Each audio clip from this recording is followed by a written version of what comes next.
Браќа и сестри, тогаш полека да завлеземе во денешното предавање. Темата на денешното предавање е комплицирана многу. Треба повеќе време, така.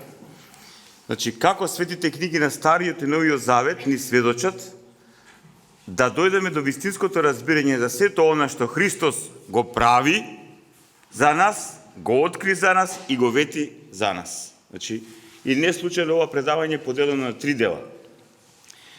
Првин ќе говориме за сето она што Христос го направи, ама и го прави за нас. Значи, не е само нешто тоа во минато време па завршено, туку е актива. Потоа ќе говориме за тоа што е она што Христос ни го откри на нас, на целото човештво, кој ни е крајно и суштински потребно за нашето постоење и во овој свет и во вечноста, и се разбира што Христос ни вети. Но, да спомнам уште еднаш за овие што сега доаѓате. Мобилните телефони ви се молам. Може би тоа се случува така, тие што доаѓат попосле па не ги исклучуваат и музики тука, концерти. Тука има уште слободни места и толку.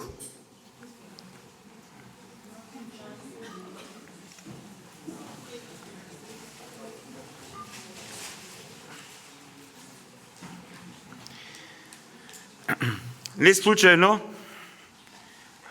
како еден вид вовет во ова наша денешна средба, во ова наше денешно предавање со темата која имавте можност пред малку да ја слушнете, ја земав оваа слика, не можев да најдам од кој е авторот на сликата, но така кога ја правев презентацијата, случајно ми налета оваа слика во тој мој албум тамо на слики, колекции на слики што имам во компјутерот, и си реков, ќе ја ставам оваа слика како почеток на денешното предавање и оваа слика на еден начин да ве потикне барем едно половина минута да размислите каков е односот на овој свет.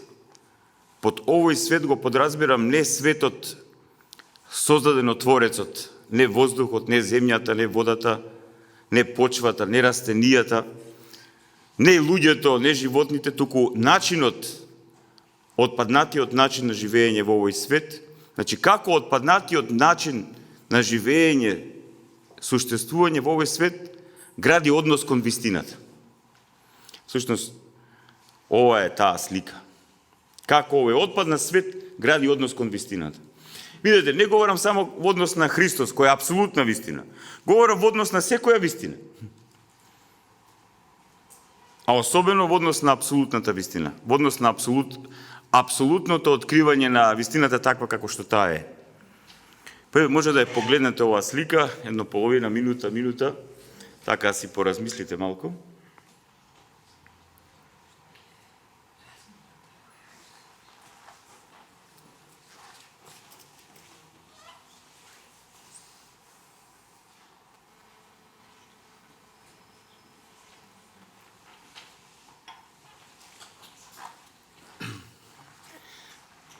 Че јас би почнал, како јас ја доживував денеска сликата додека ја гледав, прво би почнал од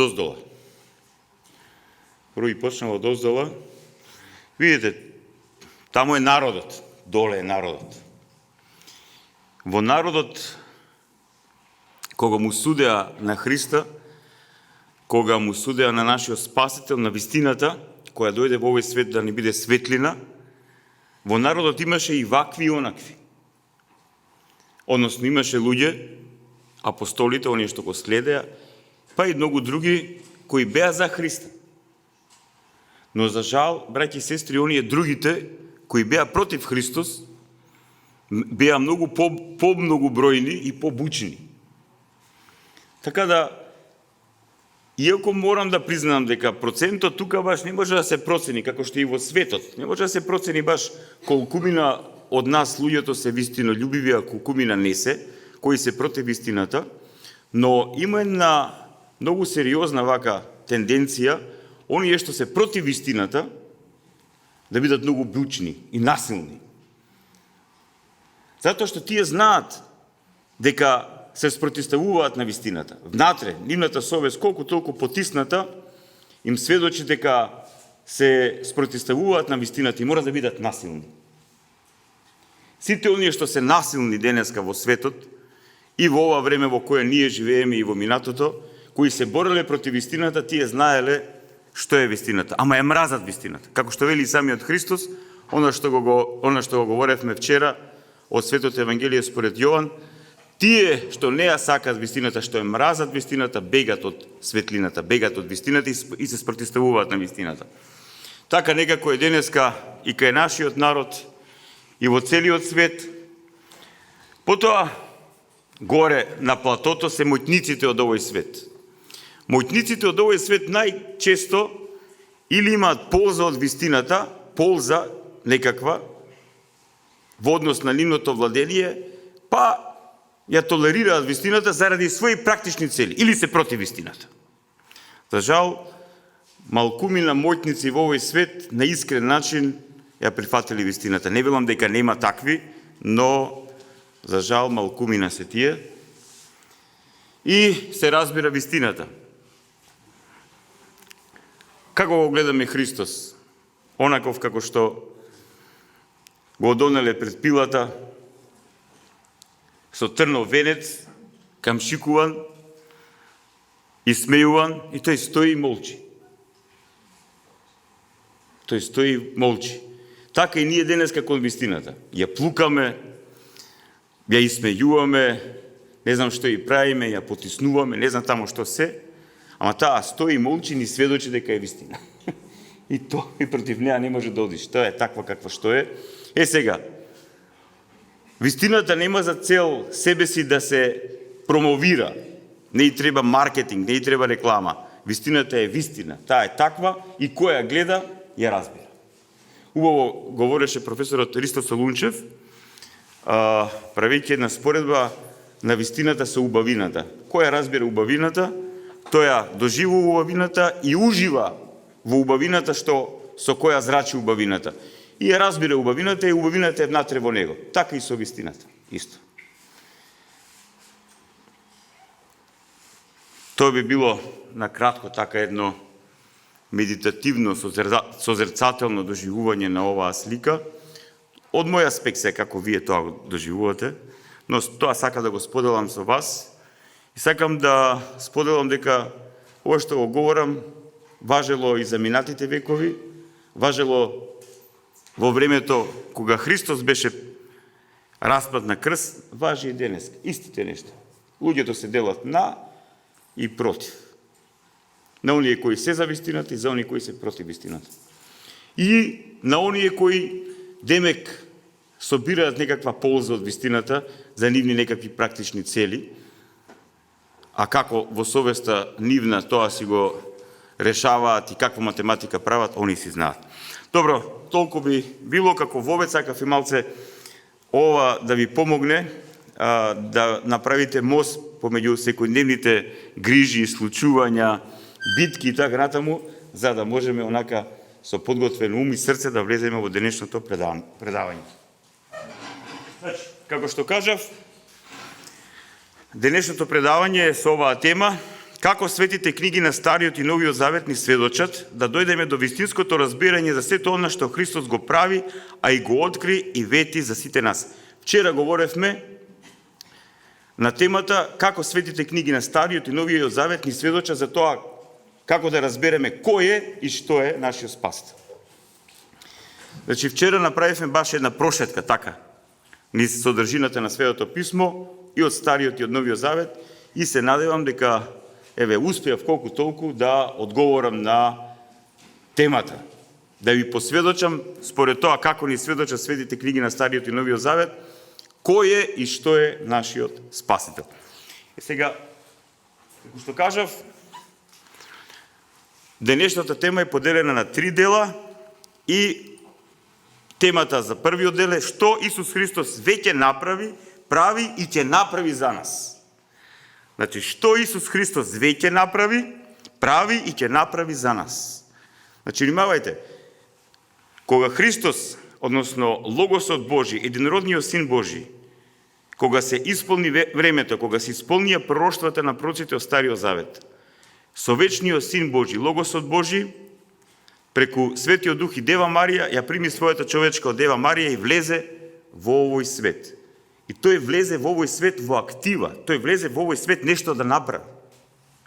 И сега, со која цел и што сакаше да направи нашиот Спасител, ќе проговориме според тоа, што за тоа ни сведочат светите книги на Стариот и Новиот Завет.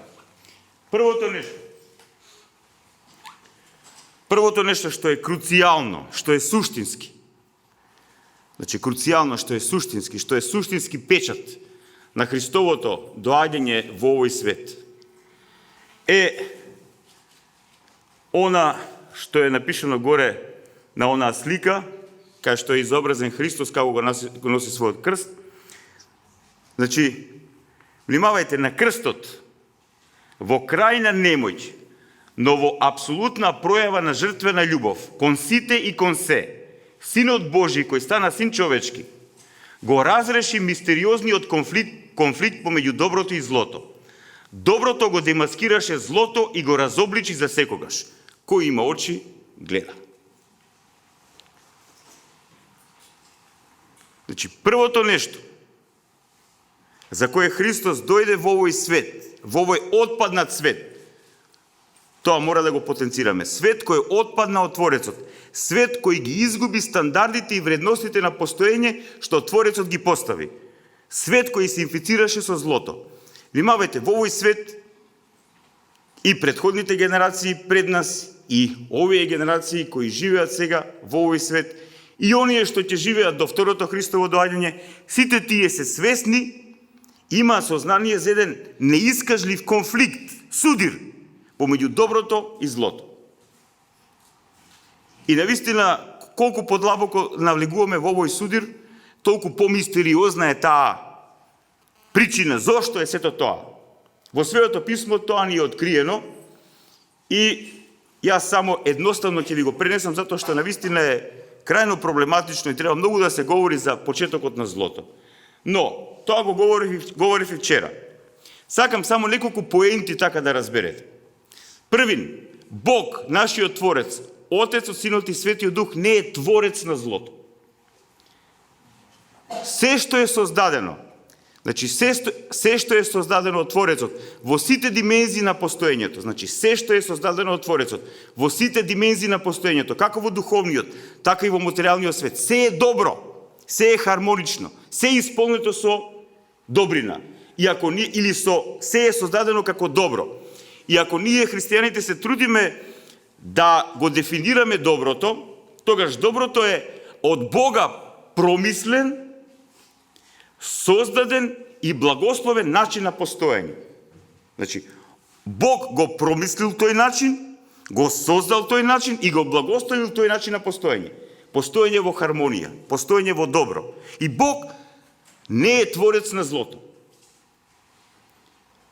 Во сите димензии на постоењето создадени од нашиот Творец, зло нема. И сега се поставува прашање, ако зло нема, од каде е злото?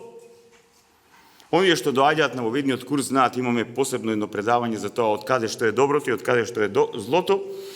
И едно, 2-3 предавања всушност се одолжува тоа едно предавање, додека се разбере тоа како што треба да се разбере. Значи, според Божјото откровение, според тоа што ни е откриено од самиот Творец. Самиот Творец ни открива дека злото како принцип на условно речено екзистенција, сепак тоа постои, но како што постои ќе објаснам, злото како принцип на постоење, како принцип на екзистенција, го има својот почеток во една личност. Како што доброто го има својот почеток во личноста на Бог, во личноста на Отецот, Синот и Светиот Дух, злото го има својот почеток во личноста на еден светлоносец или херувим, еден ангел од високата хиерархија на Божите созданија. Тој ангел, тој херувим, како што ни сведочи пророкот Језекил, беше совршен во своите патишта, се додека во него не се најде беззаконие. Се додека во него не започна состојбата на завидливост. И состојбата на завидливост, односно нељубовно споредување, потикна во него состојба на гордост, а таа состојба на гордост потикна состојба на негација на сите добри потенцијали што Бог му ги внедрил внатре на тој ангел. И тој ангел, сите тие добри потенцијали, сета таа доброст во која бил, ја свртел во негатива. Ме разбирате? Односно на доброто му вели не. Само свртел, да. Пошто според Божјото откровение и според отците на црквата, злото не постои, ме разбирате, злото нема своја онтологија, злото не постои. Злото не е создадено од Творецот.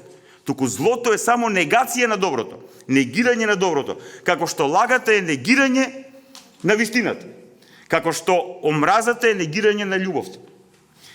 Тој го изнегирал, еве да се изразам така, своето постоење благословено, промислено од самиот Творец, се свртел во негатива, се свртел во спротивност на таа состојба на постоење и тогаш тој станал изворник на зло, изворник на недобро.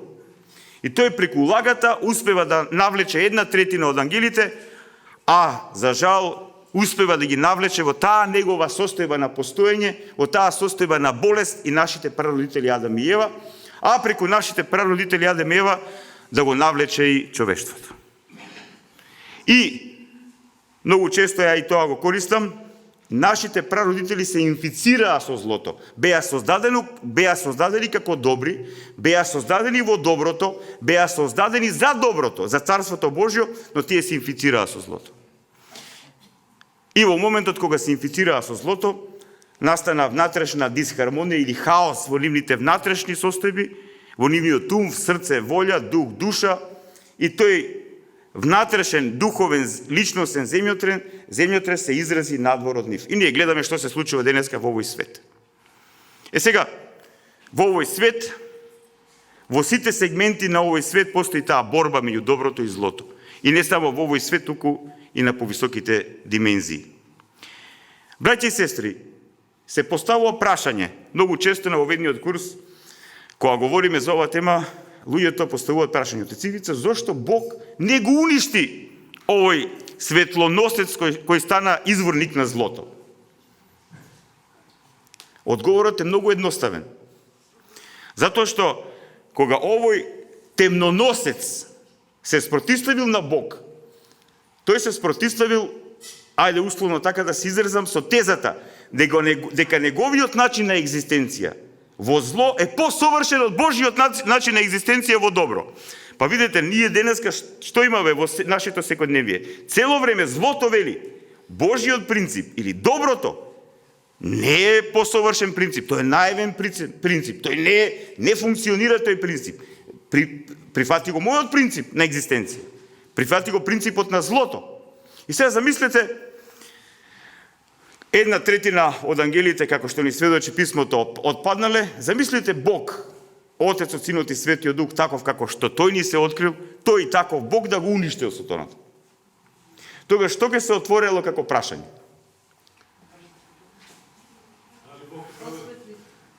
И дали принципот на екзистенција, условно речено во зло, е посовршен од принципот на постоење во Царството Божје во добро? Не разбирате? И Бог не го уништува. Не го уништува. И од тогаш започнува тој процес. Процес кој својата кулминација, процес во кој имаме условно речено сепак некаков судир. Тој судир се изразува на многу нивоа, но сепак почнува судир меѓу доброто и меѓу злото. И Бог од тогаш го започнува тој процес на разобличување на злото. Но внимавајте, Бог веќе промислило како да го разобличи злото како начин на екзистенција. Но не со моќ, не со уништување. Туку Бог го нашел најсовршениот начин да го разобличи злото. Преку жртвена љубов. Преку љубов што се жртвува. И во крај на немоќ, ме разбирате? Значи Бог, Логосот Божи, кој стана човек, во крај на немоќ, пред малце го гледавме Исус,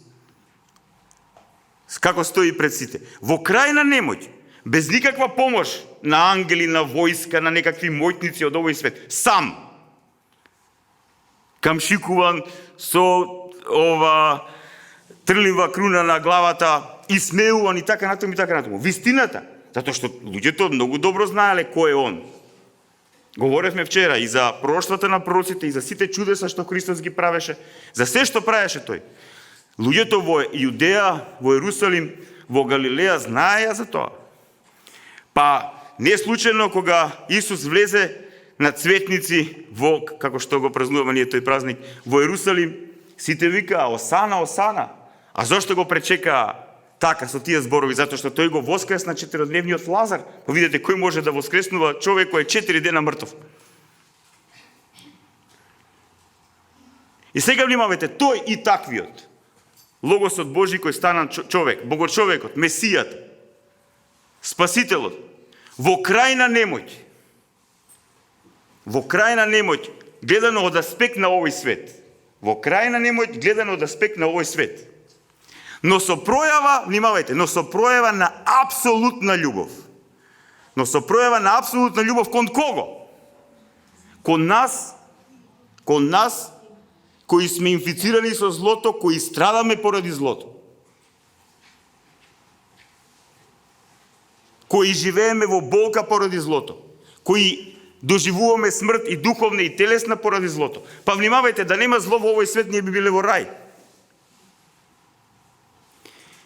Значи, во состојба на крајна немоќ, но во пројава на апсолутна жртвена љубов кон сите и кон секого. Кон сите луѓе, кон целото човештво, но и кон сето создание. Христос на крстот, расширувајќи ги своите раце, се принесе себе си како жртвено јагне. Во Стариот Завет го имате тој образ за Месијата како жртвено јагне. Тој гревовите на целото човештво ги зема врз себе. Од каде доаѓаат, браќа и сестри, гревовите? Па од злото. Тој што е инфицирано од злото, потикнато од злото, потикнато духовната смрт, прави грев. И кога правиме грев, ние правиме вина. А кон кого правиме вина? Не само кон својата совест. Ние правиме вина и кон Бог. И внимавајте, Христос, Месијата, јагнето Божјо, на крстот, вината и гревовите на целото човештво ги зема врз себе. И, што е најбитно, тоа го направи затоа што, како што објаснуваат светите отци, во пројава на апсолутна немоќ гледана од овој свет, но во пројава на апсолутно зрачење на жртвена љубов, таа неискажлива животворна топлина, љубовна што зрачеше од Христос, ја стопи илузијата, свеќата на злото. И како што свеќата се топи покрај оган, така и злото се разобличи од жртвената љубов. Злото немаше сила да се спротистави на жртвената љубов. Ме разбирате, злото може да се спротистави на се. Еве, земете примерот секојдневието. Некој ако е зол, он ви оди со некаква примедба, вие му одите со контрапримедба, па он ви оди со контрапримедба и така може да се карате 10 години. Некој ако прави зло дело, вие може да му возвратите со зло дело и така може да си ги извадите очите, да се убиете и така натаму. Но кога на злото ќе му се спротиставите со жртвена љубов, барем колку, малку да е, злото не може да ви одговори. Злото се топи. Злото исчезнува. Не може да одговори, не може да се спротистави на жртвената љубов. Жртвената љубов го делегитимира злото, затоа што злото нема постоење. Злото нема живот. И кога ќе се соочи со животот, тоа исто како темнината кога се соочи со светлината. Ги издастиме сите овде светла, темнина. Уклучиме светлата, кај е темнината? Темнина нема. Тоа се случило на крстот. Накратко, тоа не можам се. Значи, Христос ја изврши таа искупителна жртва на крстот. Тоа Христос го направи за нас. Искупителна жртва. Не искупи, не откупи. Се принесе себе си за жртва, за да го победи злото, да го разобличи злото, и злото од тогаш, внимавајте, од крстот на Голгота, од тогаш злото е победено. Злото е згазено, уништено, изобличено, разобличено, како сакате. И секој оно што ќе го прифати Христос, односно секој оно што ќе го прифати Месијата, и ќе го прифати сето оно што Христос го направи и го прави за нас, внатре во нас, оно што го направи Христос на крстот, добива сила внатре во нас. И ние добиваме оправдување, добиваме прошка, ме разбирате. Просто ни се дава нова шанса, нов живот во Христа. За целото човештво, за сите луѓе. Неискажливо нешто, неискажливо. Но тоа Христос го направи за нас. И сега, ќе го прочитам ово од првото послание на апостол Јован, 3 глава, 1 до 9 стих. Внимавајте што пишува апостолот Јован, кој се тоа што ви го говорев пред малку во силата на Светиот Дух го знаел и го почувствувал, а и самиот тој бил до нашиот Спасител. И внимавајте што пишува тоа, што пишува апостолот Јован. Гледајте каква љубов ни дал Отецот, да се наречеме чеда Божи и такви да бидеме. Затоа светот не знае, оти него позна него. Возлюбени, сега сме чеда Божи, но уште не се покажа што ќе бидеме. Знаеме само дека кога ќе се покаже, ќе бидеме слични на него, оти ние го видовме, ние ќе го видиме таков како што е. Значи, тука говори Јован Богослов за две нешта. Прво, за тој дар. Секој од нас, од секој народ, од секој пол, од секој социјален контекст и така му да стане чедо Божјо. Тој што е центарот на постоењето да го има за свој Отец. И потоа вели, возлюбени, сега сме чеда Божи, уште не се покажа какви ќе бидеме. Кога ќе го прифатиме Христос, кога ќе се крстиме, кога ќе примиме силата на Светиот Дух, кога ќе почнеме да се причестуваме и да живееме како Христови ученици, во нас започнува таа состојба на преобразување, трансформација. Ние стануваме нова твар во Христа. Ново создание. И Бог, преко силата на Светиот Дух, нас не подготвува за вечен живот. И полека, од чекор во чекор, од светлина во светлина, ние се приближуваме до онаа состојба на постоење за која сме повикани од нашиот Бог. Односно, за онаа состојба на постоење за која беа повикани нашите прародители. И доколку нашите прародители не отпаднаа од Бога, не се инфицираа со злото, ќе го остварија тоа. Но за жал се случи тоа што се случи и затоа Логосот Божи ја прими човечката природа и стана и дојде во овој ваков свет да биде наш спасител, да биде наш ослободител. Потоа, ови, кај што се болдираните букви, а знаете дека тој се јави за да ги земе гревовите наши. Грев во него нема. Значи, тој се јави, тој дојде да ги земе гревовите наши. Внимавајте, на многумина луѓе тоа денеска не им е јасно. Не може да ја разбера таа неискажлива Божја љубов. Некој твоите гревови, твојата вина да ја земе врз себе, да ти даде амнестија и да ти даде нова шанса, без ништо. И затоа често кога имам така дискусија со нашите соседи муслимани, овде запнуваат они. Не може тоа така. Секој треба да си плати. И викам, може би да, и со што? Да. Но велам, нас ни е дадено да бидеме чеда Божии. И тој што е центарот на постоењето, тој е наш небесен татко. Не е некој силник, моќник тамо некаде, кој си игра со нас. Тој трепери за секој од нас, за секое човечко суштество. И во Христа Исуса, во силата на Светиот Дух, тој работи за наше ослободување, за наше спасение, на секоја човечка душа. Тоа не е искажливо, ова што ви го говорам, но секој што го почувствувал, тоа го знае. И потоа пишува Јован Богослов, па затоа и се јави Синот Божи за да ги урне делата ѓаволски.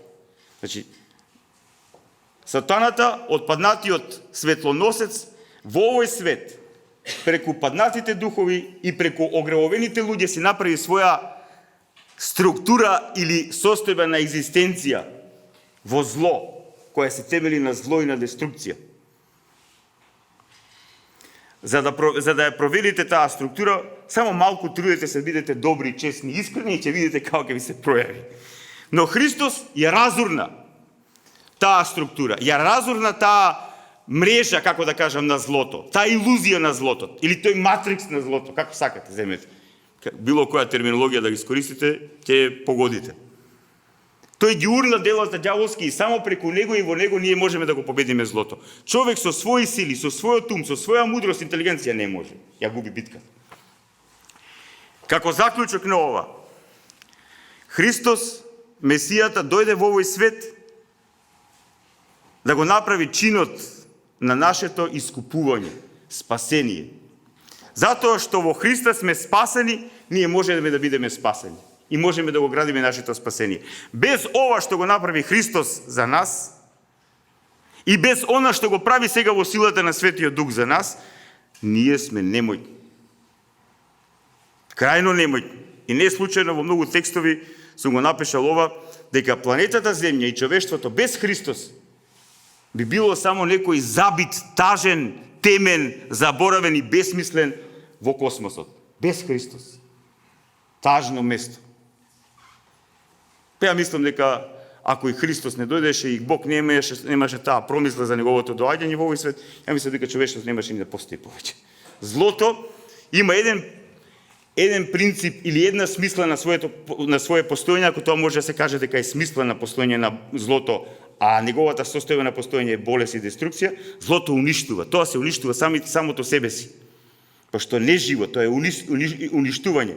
И таму кај што злото ќе почне да владее, таму се случува тотална деструкција. Смрт. Враќање во небитие.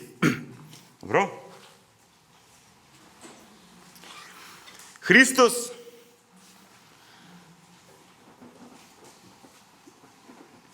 ни помогна да го најдеме решението на проблемот кој никој не можеше да го реши. Проблемот со смртта. Ајде, многумина мислеа дека може да го решат проблемот со страдањето, проблемот со злото, проблемот со несовршеноста на постоењето во овој свет.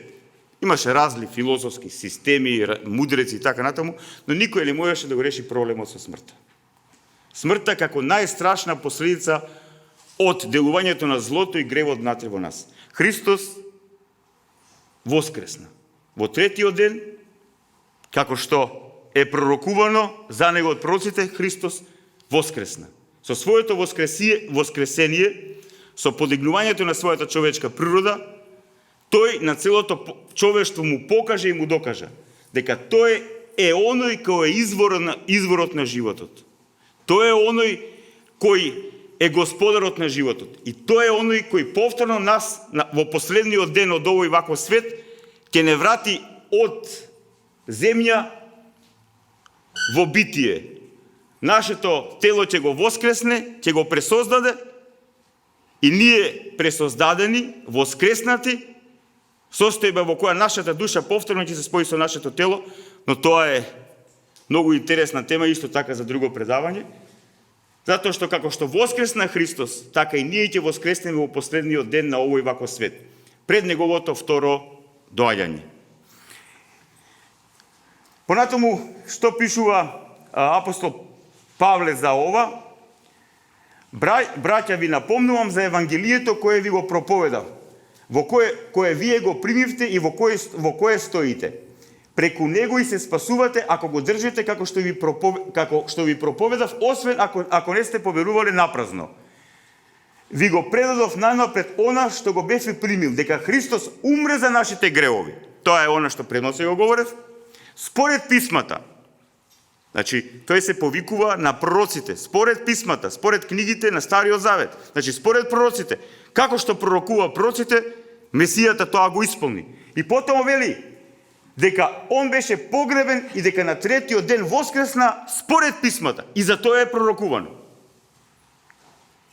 И потоа, само ќе одиме на болдираните, да немаме многу, пошто ќе треба многу време за се.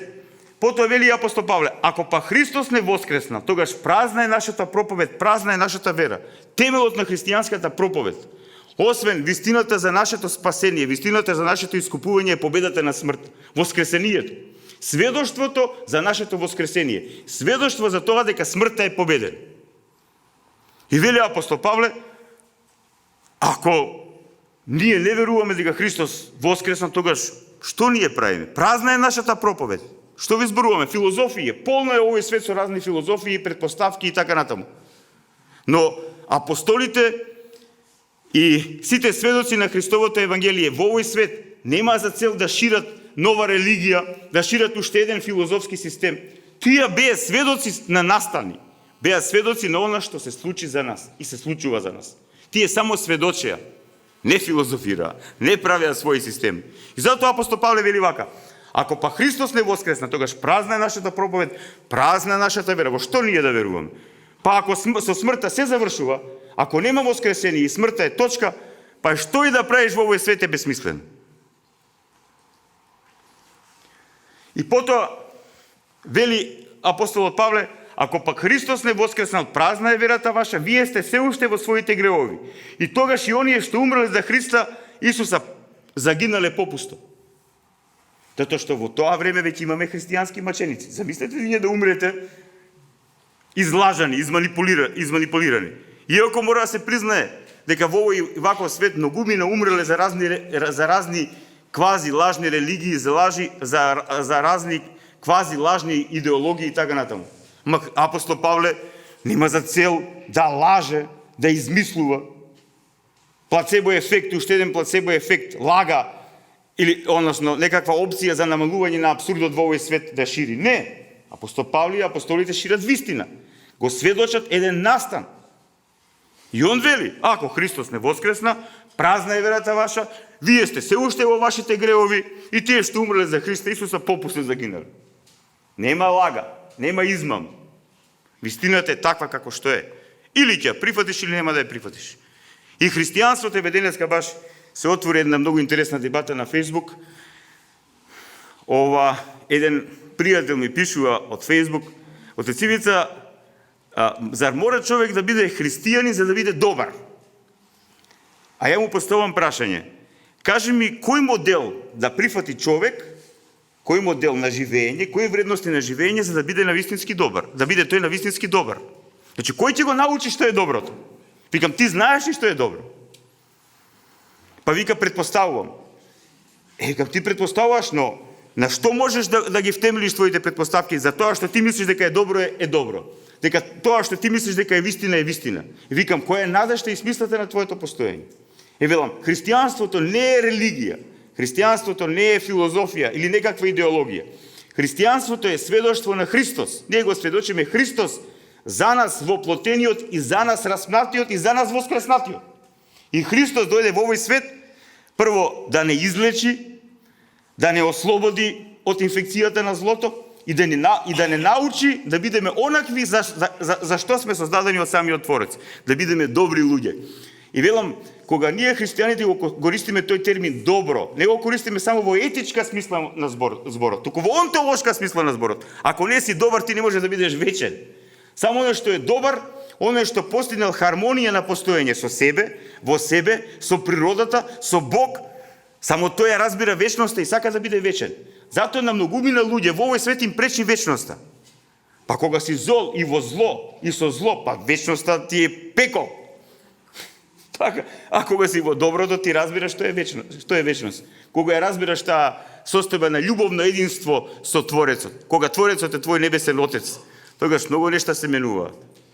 Така да мислам дека овој пријател ќе има можности така да размислува се. Ке видам што ќе ми одговори. Значи, Христос дојде во овој свет, не откри вистината на постоењето таква како што е таа преку својата учителска, царска, пророчка, месијанска служба. Христос се принесе себе си за нас на крстот. Вината и гревовите на целото човештво ги зема врз себе, го разобличи, го победи злото и изворникот на злото сатаната, ја победи смртта.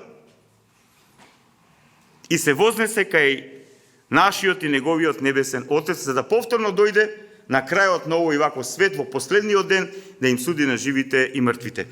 Но внимавајте, што Христос направи и прави за нас. Прави. Христос не си отиде кај небесниот Отец и да ги остави апостолите онака. Замислете, Христос сето ова да го направеше и да ги оставеше апостолите. Што мислите? Што ќе се случеше? Јас ви гарантирам ништо. Иако сите тие нешта тие ги видоа, ги преживеа внатре во себе, Но ние гледаме какви беа апостолите. Дури кога им се сведочеше за воскресението Христово, они со плашливо се одеа, па де овој, де вака, де онака и така натаму. Но Христос што им вети? Им го вети Светиот Дух. Третата личност на троединиот Бог. Силата на Светиот Дух. Утешителот. Тој пред тоа им го говореше тоа, но тие колку разбираа е прашање. И после неговото воскресение тој им вети дека по неговото вознесение, враќање кај неговиот и нашиот небесен Отец, после 10 дена од неговото вознесение, значи 50 дена од неговото воскресение на 50-ница, апостолите, односно таа мала заедница околу Христос, тоа јадро на новозаветиот народ Божи црквата, ќе ја прими во себе силата на Светиот Дух. И сега што се случува? Нашиот небесен Отец, преку нашиот единствен посредник, кој е глава на црквата, Исус воскреснатиот, нашиот небесен Отец, преку Исус воскреснатиот кој е глава на црквата, во својата црква, во својот новозаветен народ Божи, пошто црквата, видите, тогаш не беа многу била, но тоа беше јадрото. На тој новозаветен народ Божи, на црквата ја испрати силата на Светиот Дух. И на дедот на Педесетница, кога апостолите ја примија силата на Светиот Дух, таа заедница стана богочовечки организам. Бог, нашиот небесен Отец, преку Исуса, главата на црквата, во силата на Светиот Дух, ја води таа заедница. Разбирате? Да беше оставено се на апостолите, да е оставена црквата на нас, епископите, презвитерите, верниците. Охо! Ние што правиме со сите овие сведоштва, па замислите без силата на Светиот Дух. Дали до сега ќе постоеше црква или цела црква? Христос тоа го знаеше дека со силата своја, со умот човечки, ништо не може да се направи. И затоа гледаме една сериозна трансформација. Какви беа апостолите пред денот на Педесетница, какви беа апостолите по денот на Педесетница, кога се исполнија со силата на Светиот Дух. Стана луѓе што го носеа Бог во себе си. Стана луѓе кои беа водени од Бог. Силата на Светиот Дух делуваше внатре во нив. Тие огнени јазици што се спуштија на нив и во нив, Бог започна да делува внатре во нив. Бог започна да говори внатре во нив.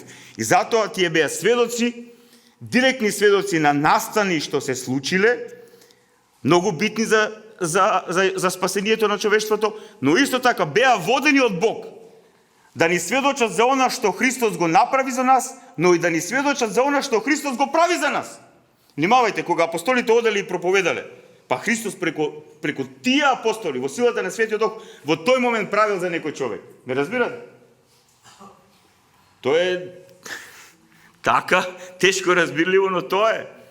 Значи, Христос не ја заврши својата мисија со себе принесувањето на крстот, со воскресението и со вознесението, затоа што тој им вети на апостолите: јас ќе бидам со вас до крајот на светот. Како? Преку силата на Светиот Дух во црквата и преку светите тајни на црквата. И сега говорев за таа трансформација, преобразба на апостолите. Апостол Петар на денот на Педесетница ја кажува таа позната негова проповед и луѓето што го слушале му поставиле едно многу битно прашање. Луѓе, браќа, што да правиме? Што да правиме сега? Веруваме, знаеме, пророците предскажаа, Исуса го видовме, за сето тоа сме сведоци. Убаво им засведочил апостол Петар и се вика: што да правиме? Како сега тоа што Христос го направил за нас, да го примеме внатре во нас? Тоа всушност тие го поставиле како прашање. И внимавајте што им одговара апостол Петар. Покајте се и секој од вас да се крсти во името на Исуса Христа за прошка на гревовите и ќе примите дар од Светиот Дух, зашто за вас е ветувањето, за вашите деца и за сите што се далеко, што ќе ги повика Господ нашиот Бог. Значи, овде апостол Петар кажува еден директен совет што да се прави, но кажува и пророштво. Сега ви кажам за двете нешта. Значи, луѓето прашале: што да правиме сега? Христос се тоа го направи за нас, но што да правиме ние сега за Него? А на еден начин и за нив самите. И апостол Петар им вика, покајте се. Покајте се од вашиот мртов живот. Разбудете се во вашата совест. Станете свесни за вашите животни промашувања. За живење во грев, за живење во зло. Па потоа крстете се во името на Исуса Христа или во името на Отецот, Синот и Светиот Дух и така натаму. Значи, што значи тоа? Она што Христос го направи за нас на крстот. Тој дар на откупување.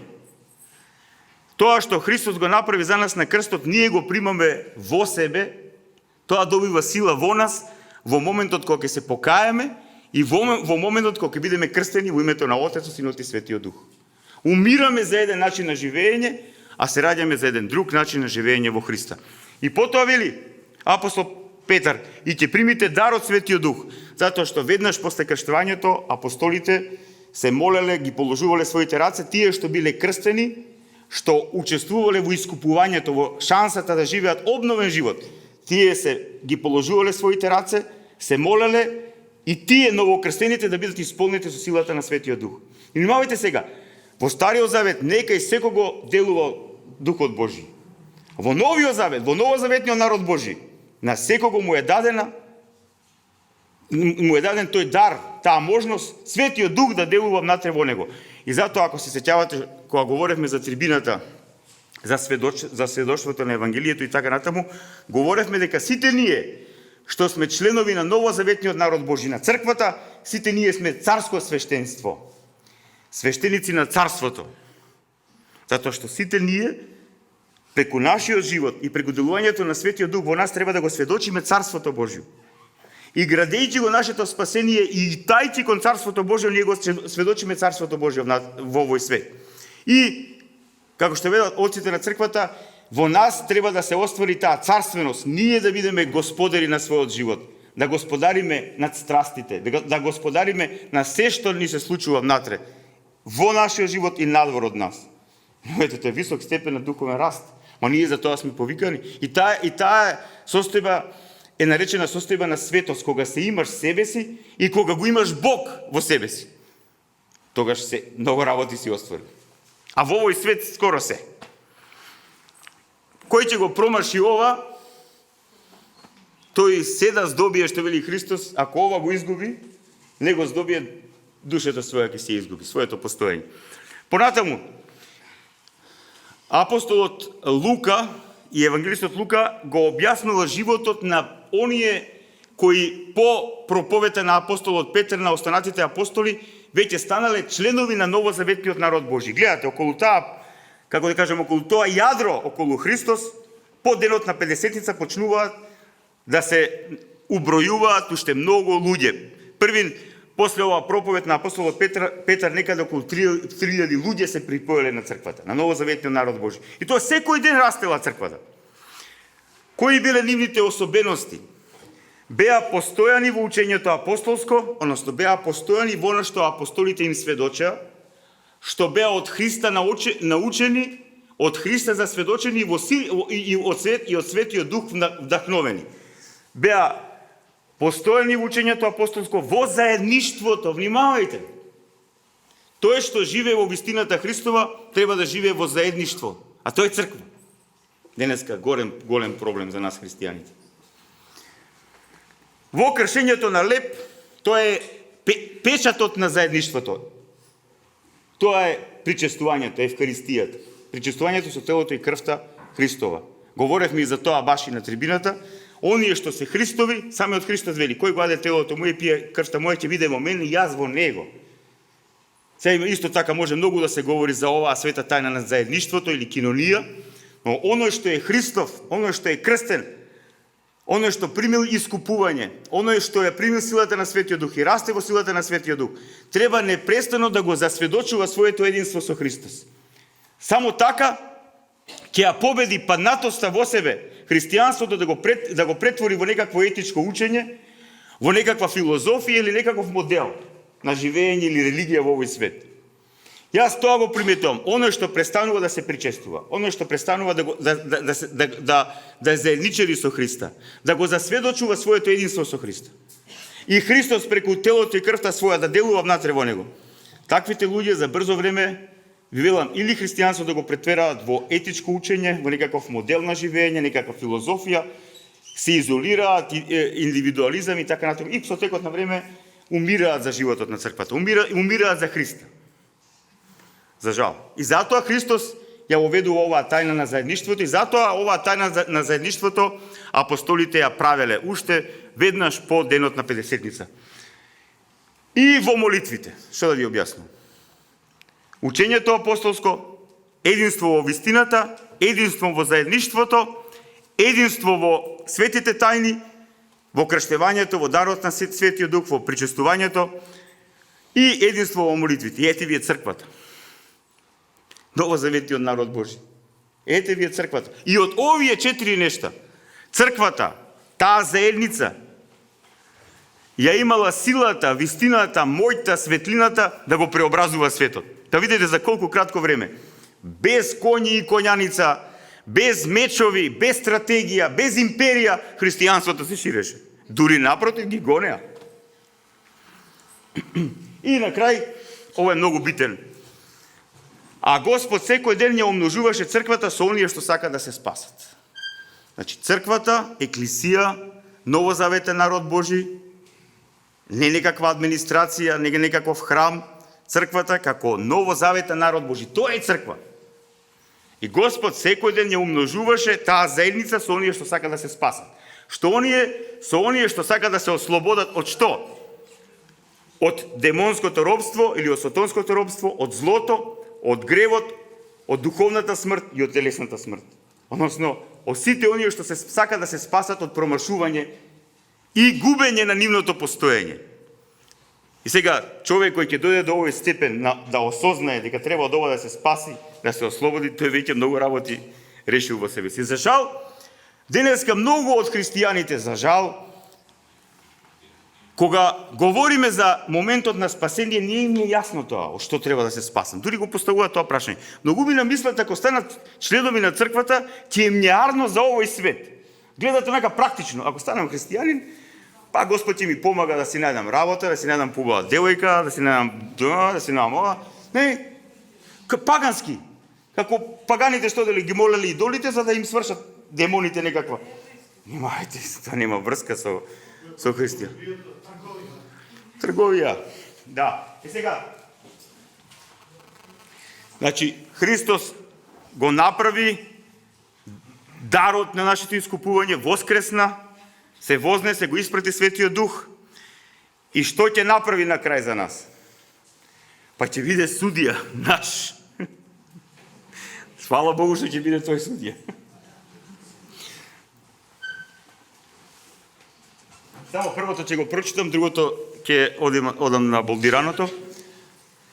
Се мисли за последниот ден на овој вако свет, иако тоа е прашањето на ескатологијата, последниот ден, што се подразбира по тоа, тоа е многу широка тема. Говорев, кога ќе правиме по-така експертски предавања, ќе влеземе во тие поединости, сега одиме само кон тие суштински точки. Тогаш ќе се јави на небото знакот на Синот човечки и ќе се расплачат сите земни племиња и ќе го видат Синот човечки како иде на небесните облаци со голема слава и сила. И ќе ги испрати своите ангели со голем трубен глас и ќе ги соберат неговите избраници од 4 ветра од едниот до другиот крај на небесата. Значи, Христос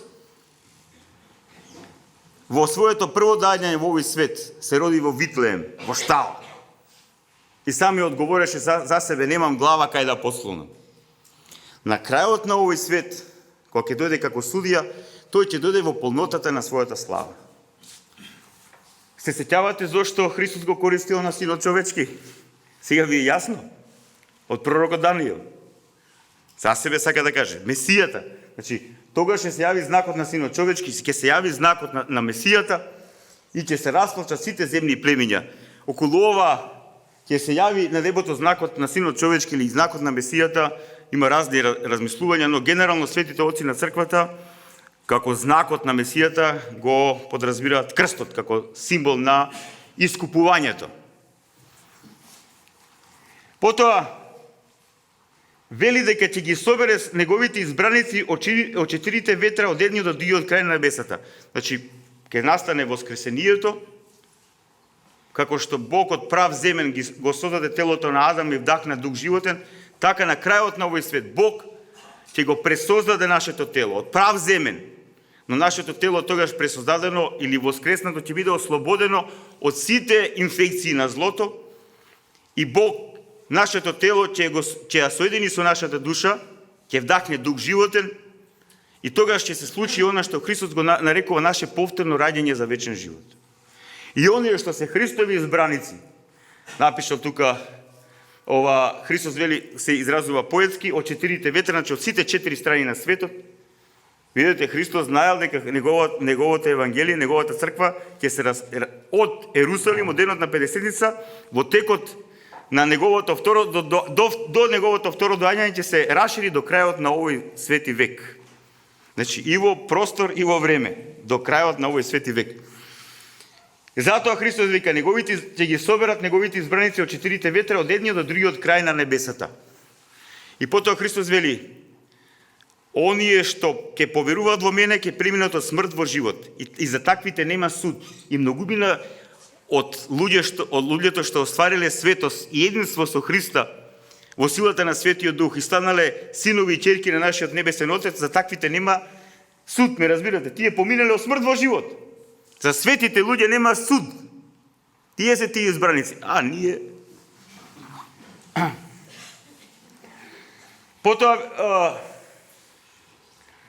вели Христос, повторно во Евангелието според Матеј, ако ќе дојде Синот човечки во својата слава и сите свети ангели со него, тогаш ќе седне на престолот на славата своја и ќе се соберат пред него сите народи. Па ќе ги одели едни од други, како што овчарот ги оделува овците од козите.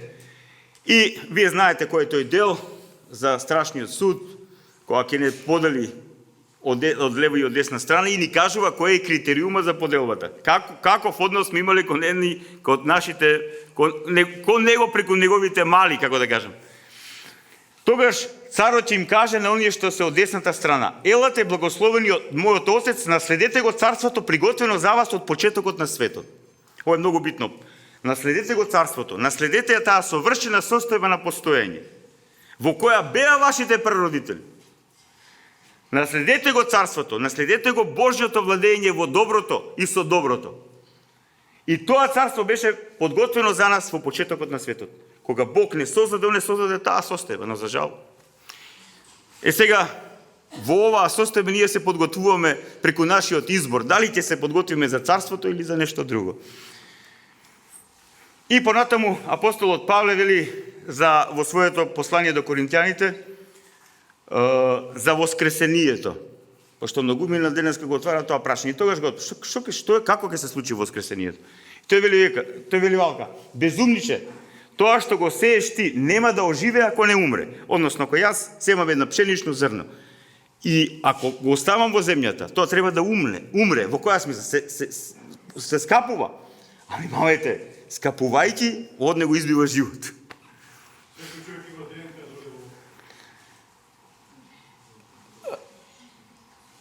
Ако го сееш, не го сееш телото, кој ќе го снема туку голо зрно, било пшенично или друго, некое.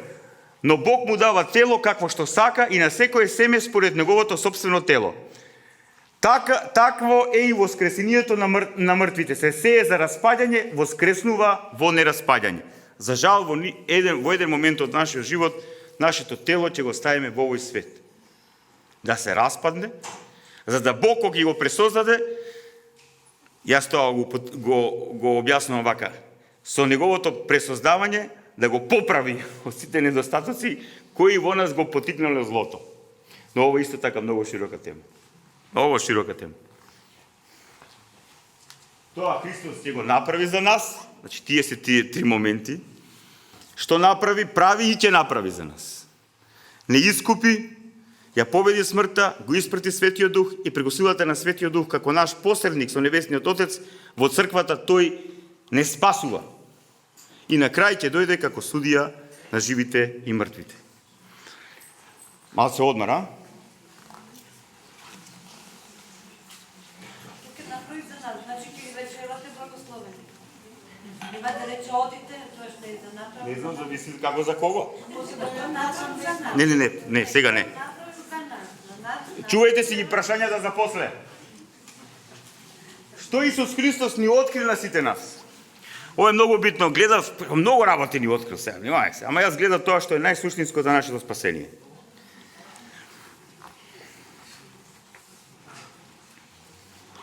Видете, денеска многумина викат, вие христијаните, вие сте назадни многу бе. Вие сте тамо некој едно 20 века наназад. Не 20, 10. Зависи како со кого, ама не враќаат назад. Вика, вие верувате во ѓаволи. Нема ѓаволи, какви такви работи? Нема постојат такви работи. Нема такво нешто. Ја викам, добро малку. Дали ти го прифаќаш Исус Христос како реална историска личност? И тој вика, да.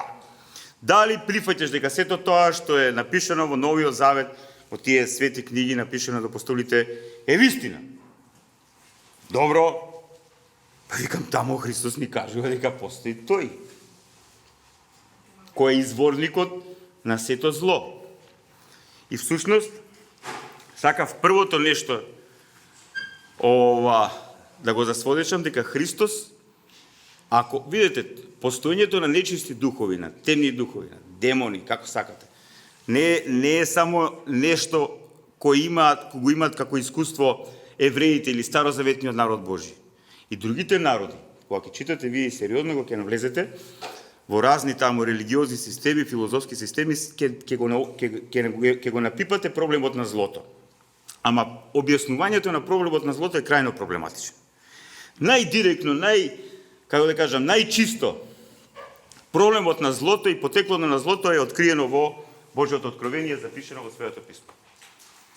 И Христос после своето крштевање, односно објавување како Месија, оди во Јорданската пустина, 40 дена ништо не јаде и така натаму, и му доаѓа оној. И му доаѓа со 3 прашања, искушенија, многу битни. Кој ќе ги разбере овие нешта, нема да промоши во својот духовен живот.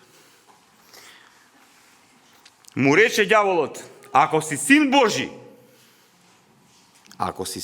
затоа што, како што пишува и на крај, па како заврши ѓаволот со сите искушенија, отиде од него за некое време. Знаете ли кога бил последниот судир? Пред крстот и крстот, Гециманската молитва и крстот. Значи, од ова искушение почнува конфликтот, битката духовна, ако можам така да се изредам, да. И му рече ѓаволот, ако си син Божи, кажи му на овој камен да стане леп.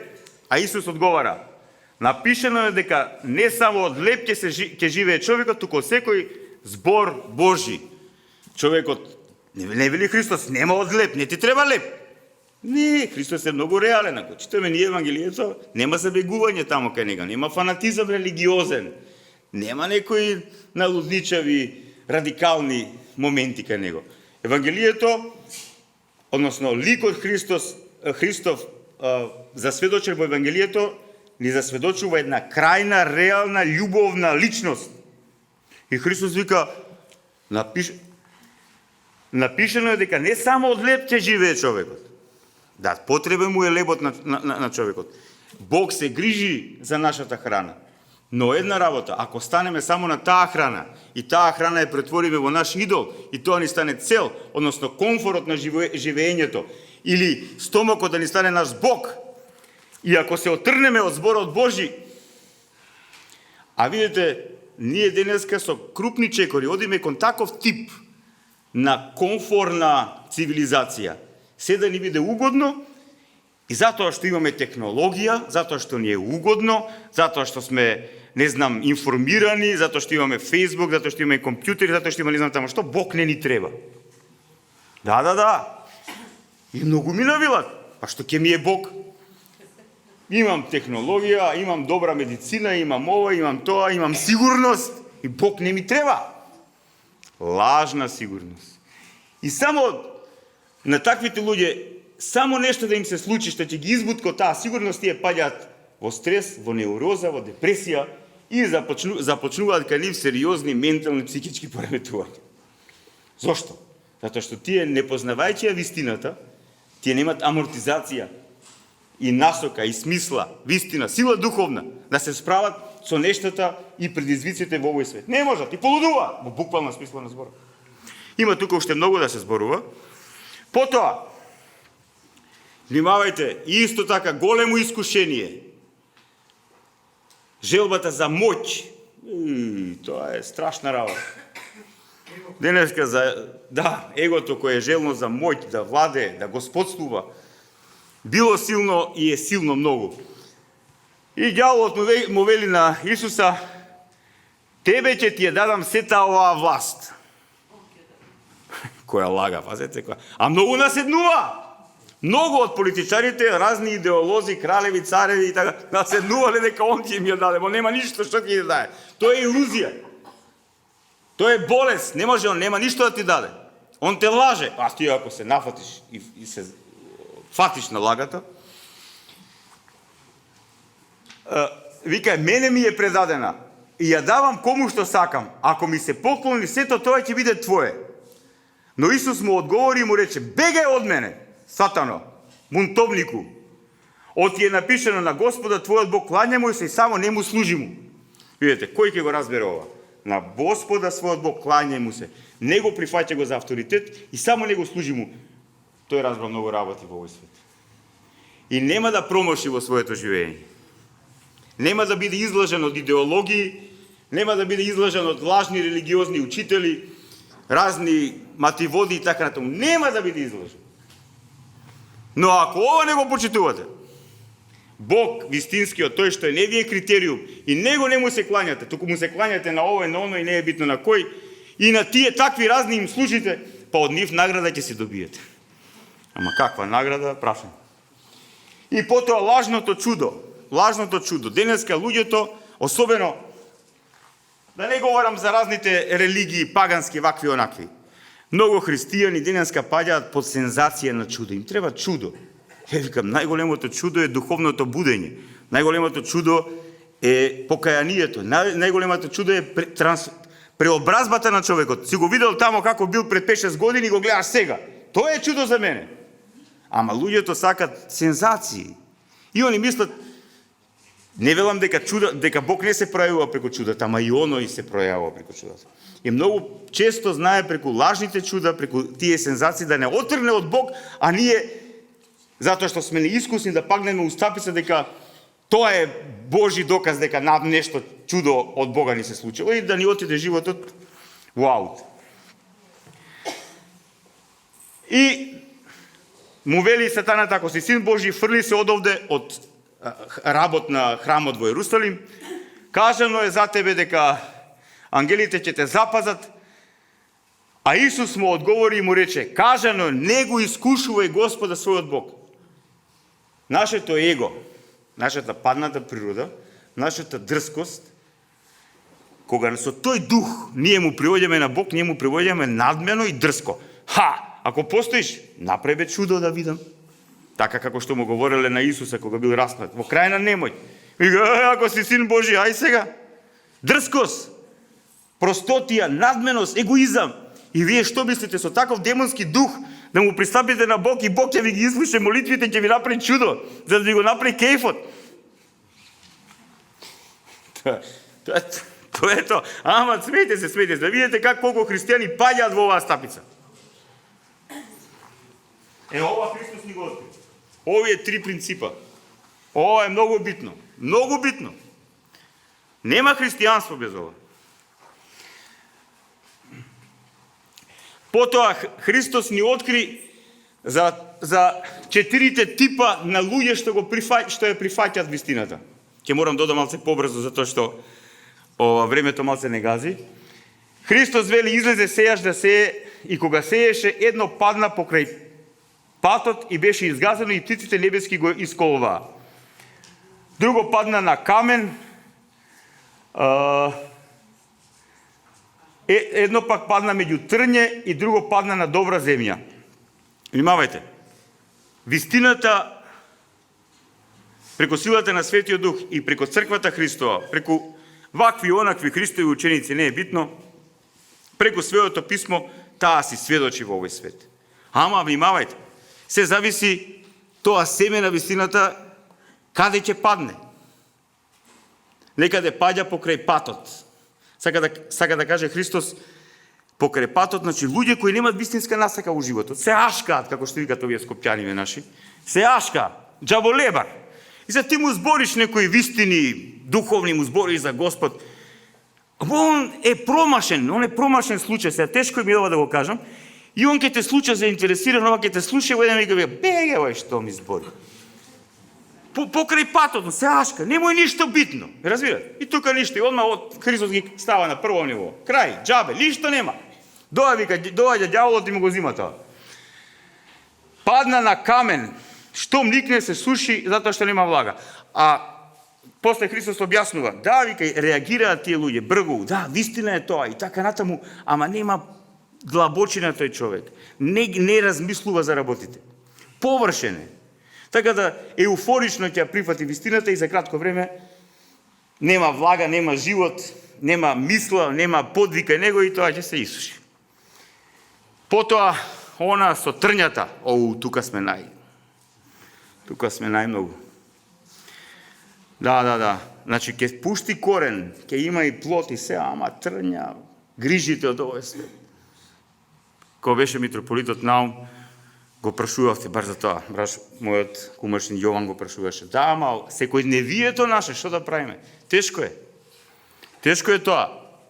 Трња се тие.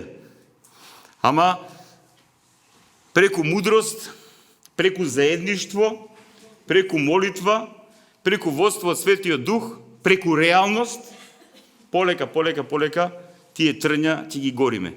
Видете, не знам кој од вас се занимава со земјоделие или има врска со земјоделие, ако една нива едно време не ја обработувате, прво што ќе изразне на неа трње. Трње! Сега, што треба да направите? Едно грубо орање, ама длабоко, па трњето да се, или се пали трњето, па орање, па така натаму. Така и во нашиот духовен живот. Мора да го палиме трњето. Мораме да гледаме како да ги намалуваме грижите на овој свет. Како да го организираме нашиот живот во Христа. И тоа е духовен живот. Тоа е полека. Затоа говорев и вчера. Христос е пат. Да бидеш христијанин, тоа значи да бидеш на пат. Да бидеш во процес. Не може тоа, ти си станал христијанин и се веднаш да ти се реша сите проблеми во живот. Преку решавање на проблемите ти растеш, зрееш и се подготвуваш за вечност. И она четвртото, добра земја. Вика, го пазат во добро и чисто срце. Значи го слушаат словото и го пазат во добро и чисто срце. Ретки се тие луѓе, да ви кажам. Ем добро, ем чисто срце. Па иначе им Христос кажал, ги има.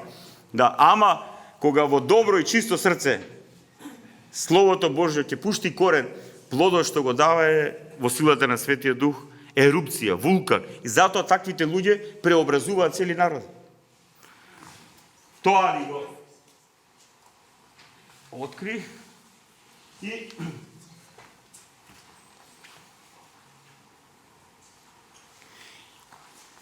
внимавајте сега на ово. Тоа што го говорев пред малку.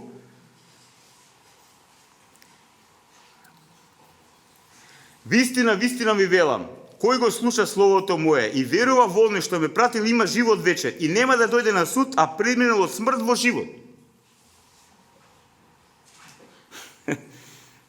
Тоа е оно што го говори пред малце. Тие неговите избраници, кои нема да поминат, нема да одат на суд. Уште сега во овој свет поминуваш од смрт во живот. Потоа вели Христос: Вистина ви зборувам, иде часот и дошол веќе, кога мртвите ќе го чујат гласот на Синот Божи, и штом го чујат ќе оживеат, оти како што Отецот има живот во себе, така му даде и на Синот да има живот во себе и му даде власт да суди од тие син човечки. Внимавајте сега. Вистина ви говорам, иде часот и дошол веќе. Иде часот и дошол веќе, кога мртвите ќе го чујат гласот на Синот Божи. Христос говори за нашето прво воскресение, за нашето духовно раѓање, за нашето покаяние. Ме разбирате? Тој час веќе дојде. Тоа е тоа. Значи, и кога мртвите, се мисли на духовно мртвите, ќе го слушнат гласот на Синот Божи, и штом го чујат ќе оживеат, се мисли за духовното оживување. во вистината и со вистината. А потоа вели Христос: не чудете се на ова, зашто иде часот кога сите што се во гробовите ќе го чуат гласот на Синот Божи и ќе излезат. Кои правеле добро ќе воскреснат за живот, а кои правеле зло ќе воскреснат за осудување. Но јас ништо не можам да правам сам во себе, како што слушам, така и судам, и мојот суд е праведен, оти не ја барам волјата моја, а волјата на Отецот кој што ме пратил. Ако јас сведочам сам за себе, сведоштвото мое нема да биде вистинско. Внимавајте, Христос вика, пошто многумина денеска лажни учители, религиозни, како да кажам, зачетоци на разни религии, они сведочат сами за себе. Еве, например, тоа јас многу често го говорам, кога особено со оние мои пријатели муслимани со кои сум малце поблизок, ја велам, добро, каде Мухамед сведочи дека Аллах му се открил? Каде? Да има сведоштво. И Мухамед вели, викам, кој друг сведочи за него? Дали некој друг видел? Кој друг сведочел? Нали некој пророк сведочел за Мухамед? И они сега се повикуваат на пророштвата од Стариот Завет кои се за Исус, па се ги префрлаат за него. Тоа е па... Но не е битно. Но Христос вели, ако јас сведочам сам за себе, сведоштвото мое нема да биде вистинско. Но има друг кој сведочи за мене. И знам дека е вистинско тоа сведоштво, со кое тој сведочи за мене. Па дури, еве се повикува на Јован Крстителот, па и тој вика заради вас сведоштво, не заради мене. Јован Крстителот дојде еврејскиот народ да го повикува на покаяние. Тоа го говорев и вчера, и видете што Христос им вели на евреите. Погледајте го писмото, зашто вие мислите дека преку него ќе имате живот вечен, а тоа сведочи за мене. Но не сакате да дојдете при мене за да имате живот. Во секоја смисла на зборот. Говоревме сега на почетокот на предавањето. Многумина ја гледат вистината, ама не им одговара. Не сакат да имат живот. Ама онаков живот промислен и благословен од Творецот. Сакат да има живот по себе и за себе. Себиче, некој истиче, па тоа не е живот. Ама не разбираат. И уште ова, видете, за нас христијаните, од се тоа што ни го откри нашиот Спасител, може би ова е најсуштинско. Нашиот Спасител ни откри дека Бог е еден, дека Бог е единствен, дека Бог е вечен, дека е над просторот, над времето. Но тој ни откри дека Бог е Отец кој има свој Син и Дух Свети. Троица едносушна и неразделна. Јас го земав тука овој текст од Евангелието според Јован. Тома му рече: Господи, не знаеме каде одиш и како можеме патот да го знаеме. Исус му рече: јас сум патот, вистината и животот, никој не доаѓа при Отецот освен преку мене. И потоа, кога Филип го прашува: покажи ни го Отецот, Христос е болдираното, само ќе очитам: не верувате ли дека јас сум во Отецот и дека Отецот е во мене? Зборовите што ви ги кажувам, од себе не ги зборувам, а Отецот кој е секогаш со мене, тој ги врши делата. Верувајте ми дека јас сум во Отецот и Отецот е во мене. Ако ли пак не, тогаш верувајте во мене заради делата. Вистина, вистина ви велам, кој верува во мене, делата што ги вршам јас, и тој ќе ги врши. И поголеми од нив ќе врши. Оти јас и одам при својот Отец. И се што ќе посакате од Отецот во моје име, ќе ви го направам, за да се прослави Отецот во Синот.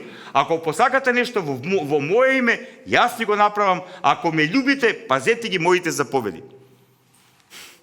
Како Отецот во Синот и Синот во Отецот, тоа се две различни личности, но со една божествена природа. Еден Бог со една божествена природа, со една волја, со едно совршенство, со една љубов. Три совршени личности. И ова доле, ако ќе дојде утешителот, кога што ќе ви го испратам јас од Отецот, Духот на вистината, кој излегува од Отецот, тој ќе сведочи за мене. Дали говоревме? Христос се вознесува, се враќа кај небесниот Отец, го испратја Светиот Дух, нашиот утешител, кој делува во црквата, во новозаветниот народ Божи. И сега овој символ горе. Според мене тој е најточниот символ кој изразува символично вистината за Света Троица. Видете ги овие три златести листа. Отецот, Синот и Светиот Дух. Три во едно. Испреплетено. И тоа сребренестиот круг, тоа е истата божествена природа која имаат Отецот и Синот и Светиот Дух. И Отецот е Бог, и Синот е Бог, и Светиот Дух е Бог, затоа што имаат иста божествена природа. Таа божествена природа Синот ја добива преку раѓање, Светиот Дух преку исходување, и поседувајќи таа една божествена природа, тие се еден и единствен Бог во три личности, Отец, Син и Дух Свети. И затоа што се тројца, затоа што во нив и со нив од вечност постои совршено предавање, а тоа предавање, тоа совршено предавање еден на друг, ние го нарекуваме љубов. И затоа што Бог е релација, затоа што Бог е предавање еден на друг, Бог е љубов. Затоа што нема љубов без релација, ме разбирате? Како тоа? Кога ние говориме со муслиманите, викат Аллах е еден. И викам, како он ќе знае што е љубов? И затоа не е љубов, он е милостив, како што они си го доживуваат. Ја велам, а зошто Аллах го создал светот? Тоа прашање. Кај нив има многу проблематични нешта. Ја велам, Бог, Отецот, Синот и Светиот Дух, Елохим, вечниот, го создаде светот затоа што е љубов. И се што создаде од љубов. И се што е создадено од љубов и исполнето со љубов.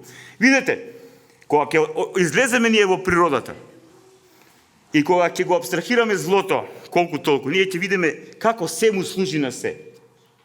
Разбира, се е поврзано едно со друго. Се е љубов, се е предаденост. Па Бог го создал тоа по свој принцип. Тоа е тоа. Тоа ни го откри. Тоа ни откри. Значи, еве ги говориме за тие принципи духовни, без кои ние христијаните не можеме да бидеме христијани. Нашето доживување за ескатонот, Христос ни го откри. За нашето воскресение, како ќе се случи, што ќе се случи, се ни откри. Како ќе оди нашиот целиот тој принцип на духовен живот, ни откри кој е нашиот духовен непријател, како да се бориме против него.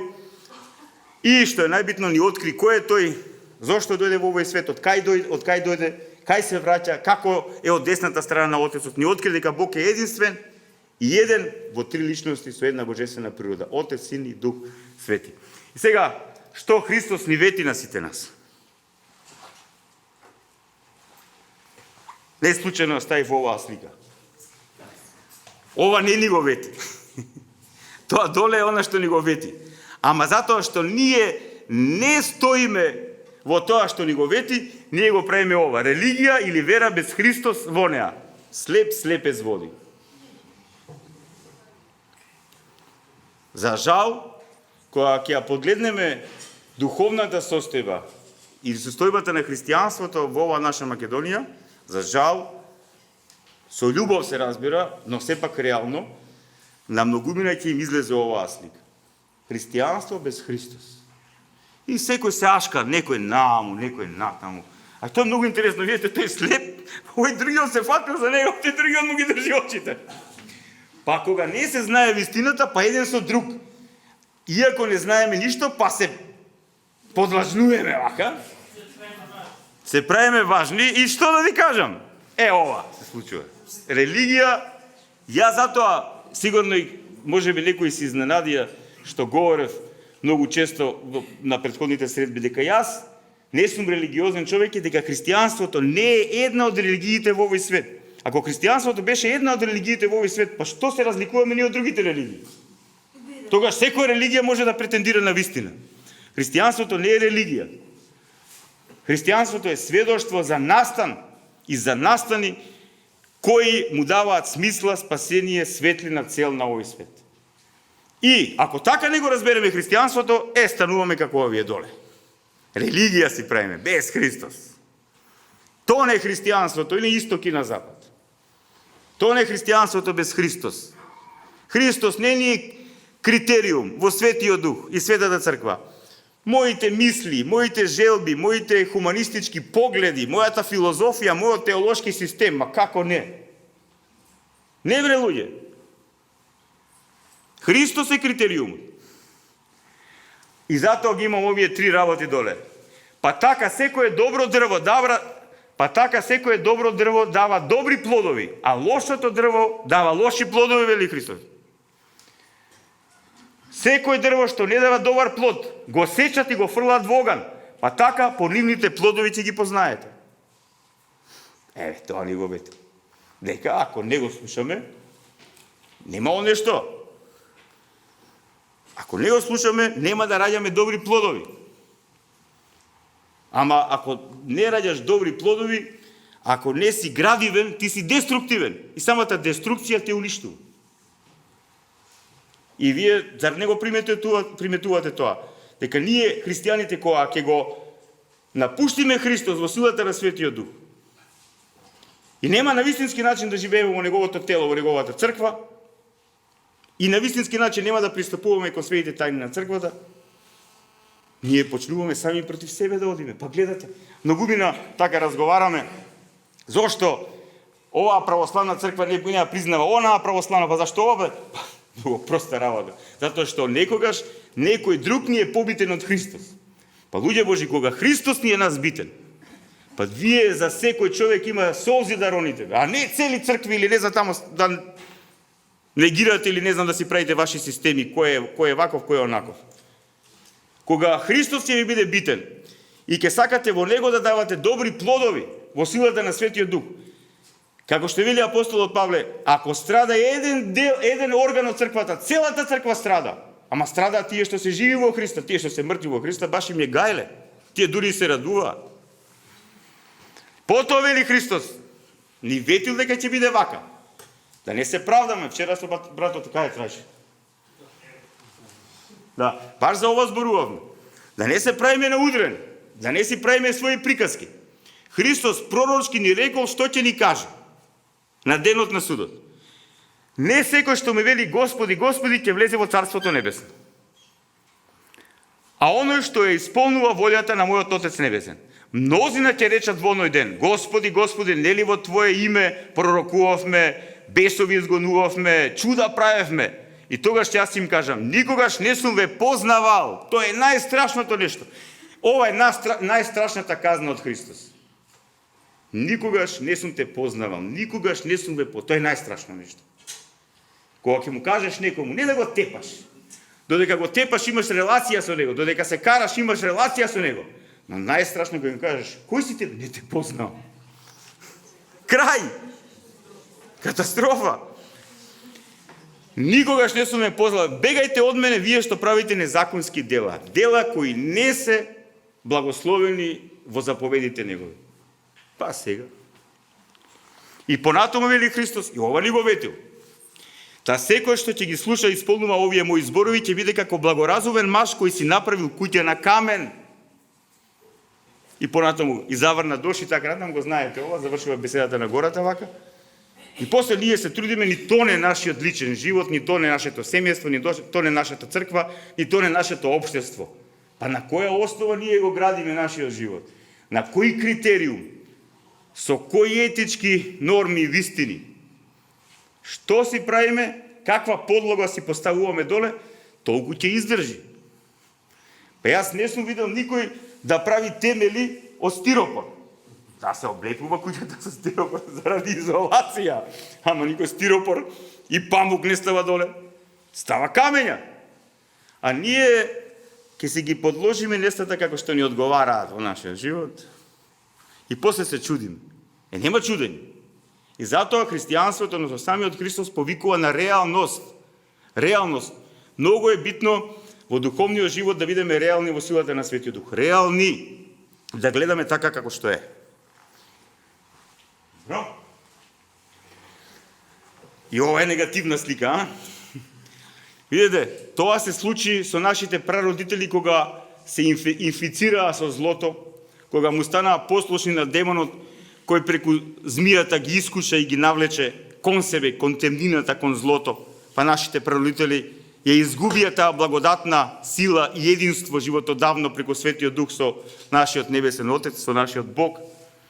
И беа изгонети од рајот, од таа состојба на добро, затоа што не беа добри. Беа изгонети од таа состојба на добро, во оваа состојба во која ние се наоѓаме во овој ваков свет. А сега, кај бил рајот? Што е рајот? Тоа е сериозна тема, исто така експертска. Затоа на воведниот курс или некои од нашите предавања. Што тоа значи рај или еден, кај бил, што бил, каква била таа состојба и така натаму.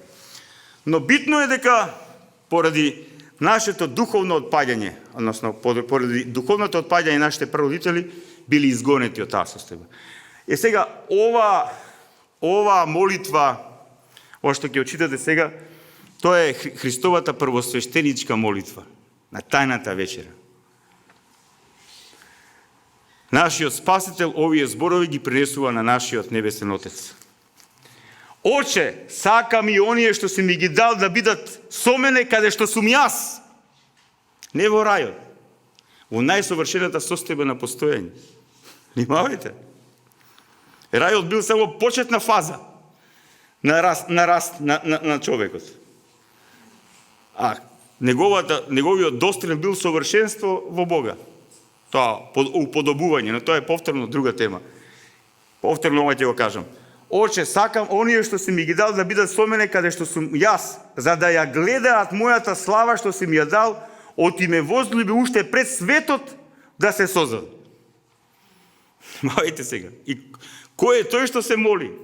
Тој пред апостолите ја разоткрива својата вечна состојба на екзистенција. И вели, оче, сакам овие што ти си ми ги дал. Односно, сакам тие што ќе се спасат да бидат со мене. Да имат вечно љубовно заедништво со мене. Во таа вечна совршена состојба на постојање. Во полнота на добрина, на известност, на хармонија, блаженство, творештво, љубов. Радост. Многу битен момент. И отпаднавме, доаѓа Месијата и се моли да бидеме таму кај што ни е нашето место. Тоа ни го. И ова ни го ветил. Тоа го има напишено Јован Богослов, апостолот Јован. Во неговото Апокалипсис, откровение, самиот Христос во силата на Светиот Дух му се јавува и апостолот Јован го гледа ова. И видов ново небо и нова земја. Ново небо и нова земја. Тоа ќе се случи по воскресението од мртвите, по страшниот суд. Значи, второто Христово доаѓање, воскресението на мртвите, страшниот суд. И овој свет вако како што е, завршува. Злото и се што е зло во овој свет ќе биде изгорено, како да ви кажам, со љубовта Божја. И видов, и се ќе се преобразви, ќе настапи еден сосем нов начин на екзистенција. И затоа Јован Богослов вели, и видов ново небо и нова земја, зашто поранешната земја помина и морето го немаше веќе. Тогаш јас, Јован, го видов светиот град Ерусалим, нов како слегува од Бога од небото, стопен како невеста, промене за својот маж. Зборува во една поетска форма, и ете скинијата на Бога меѓу луѓето, и он ќе живее со нив, и тие ќе бидат негов народ, и самиот Бог ќе биде со нив, нивен Бог. Значи, тогаш нема, видите, денеска ја чувствуваме таа дистанца меѓу Творецот и нас. Постои дистанца. Тогаш нема дистанца. Тогаш ќе бидеме онака како што Адам и Ива биле во рајот. Директно имаш комуникација. Но, ова е многу битно. Ова ни го вети. И ќе избреше Бог секоја солза од очите нивни, и смрт нема да има повеќе, како најстрашната последица од злото и гревот.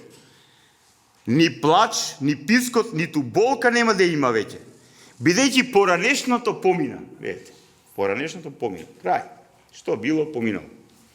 Христос направи, прави и ќе направи на крајот и крај. И потоа ново небо и нова земја. Поранешното помина. И седнатиот на престол рече, ете се ново создавам. И ми рече, напиши, зашто овие зборови се вистините и верни. Потоа ми рече, се сврши. Видите, Христос на крстот ги кажува овие зборови, многумина не им е јасно што ова значи. Христос вели, се сврши. Се сврши тајната на искупувањето. Се сврши тајната на нашето оправдување. Се сврши тајната на победата или разобличувањето на злото. Се сврши тајната на нашата духовна амнестија. Внимавајте. Се сврши, вели Христос. И завесата на храмот, старозаветен, се искинала. Нема веќе дистанца помеѓу Бог и човекот, како што било во Стариот Завет.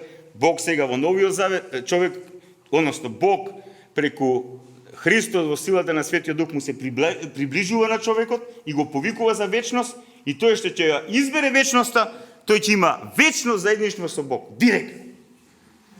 Тогаш, сега гледаме пак како низ матно, што вели апостол Павле, но тогаш ќе гледаме така како што е. Потоа ми рече, се сврши, јас сум Алфа и Омега, почетокот и крајот, на жедниот ќе му дадам јас од изворот на жива вода дарум. И кој победува, ќе наследи се и ќе му бидам Бог, а тој ќе ми биде син. А на плашливците и неверните, на поганите и убийците, на блудниците и магесниците, на идолопоклонците, на сите што лажат, делото им е во езерото што гори со оган и сулфур, тоа е втората смрт. Првата смрт е биолошка, втората смрт е духовна. Да немаш заедништво со Бог. Што тоа значи? Тоа е исто така многу сериозна тема, но ова ни го ветил Христос. Дека ќе избреше секоја солза од очите наши. И смрт нема повеќе да има, ни болка, ни пискот.